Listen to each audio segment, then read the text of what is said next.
အဲ့ဒါဘာတန်လဲဆိုရင်တော့မင်းရဲ့ကရင်အောင်ပါအေးလိုက်တာဆိုပြီးတာရုရဲ့ကိုယ်ပိုင်တန်နေတယ်ပြန်ပြောထားတဲ့တန်ဖြစ်နေလို့ပါပဲဒါတဲ့အဲ့ဒီရဲ့တန်ကြောင့်တာရုရဲ့တကူလုံးတွေးပြမတက်ကြောက်လန့်သွားခဲ့ရတယ်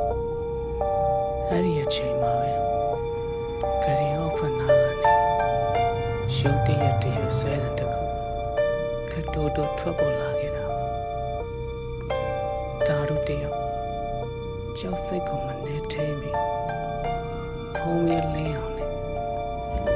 ကရင်အောင်ကိုငုံကြည့်လိုက်မိတဲ့အခါမှာကရင်အောင်တောင်စွန်းနာမှာမဲမောင်နေတဲ့အရှိတ်တစ်ခု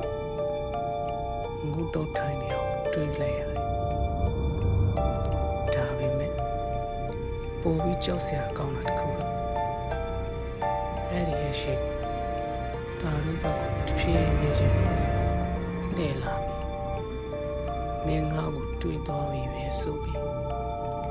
ဖုန်းထဲကအတိုင်းကိုယ်အတန်နဲ့ပြန်ပြုံးပြနေတာ